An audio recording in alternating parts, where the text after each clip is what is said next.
Have you ever waken up and look at your life and say, what am I doing? It seems like I'm just going through the motions. My hands are busy, my feet is busy, but I'm not finding any joy in anything that I'm doing. Well, my friend, if you've ever felt that way, we have some characters in the Bible that we can lean on and glean from their story and how they got through their hurdle of when you can't find joy, when everything is happening to you, you can't find your purpose. It just seems like you're just a ghost in your own life. Let's start with the story in the Bible of Ruth and Naomi. Naomi had lost her husband, her 2 sons, and one of her daughter-in-laws says, I'm out. She's just out. Naomi was numb. She felt like useless, like she had no purpose. She didn't want to exist anymore. I mean, she had lost everything. What was the sense of waking up in the morning for her? Because she seemed like everything was gone. And then we have Joseph.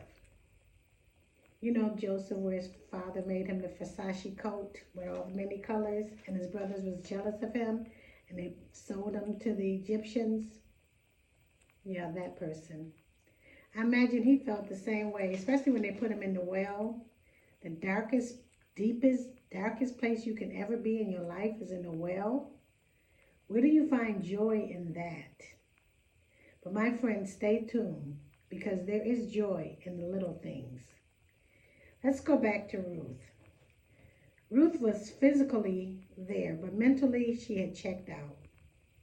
But what happened was, now that was Naomi. Naomi was physically there, but mentally she had checked out. And Ruth wasn't feeling too well herself because she had lost her husband too. But they kept it moving. And when they went back to Bethlehem and they found the field of Boaz, and Ruth was gleaning the field, and brought home the grain, and I'm sure it was probably only a handful of grain that she had been out there all day, but it was enough to make some cake, some bread, flat bread. Your mother ever made flat bread for you? That's what they had, flat bread. Just some oil and some flour, some grain. And when Naomi saw that, a part of her got revived.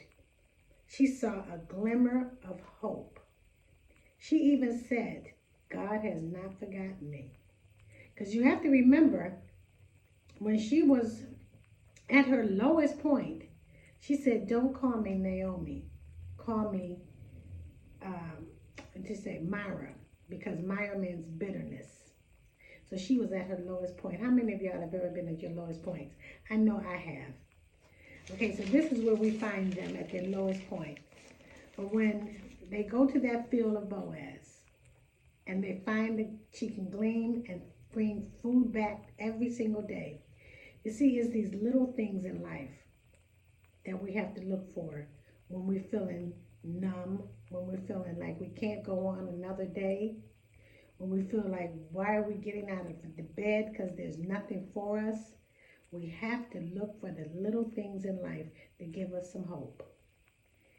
So today I was feeling like that. I got out of bed and I thought, why are you getting up at 7 o'clock in the morning? And I did it anyway. And I went downstairs. About 11 o'clock, people started to move around in my neighborhood. So I saw the lady that takes a walk every single day. And she's hunchback. And I saw a little girl approach her. She had to be about 6 or 7 years old. Now, mind you, I'm looking out my window, and I'm not feeling the best today, but I see this taking place. I see the little girl come up to the lady and point down at her sneakers because her sneakers are untied. And the little girl can see that if the lady keeps walking like this, she might trip and fall. She bends down and she ties the lady's shoes. Because the old lady that I see every day, she can't do this for herself.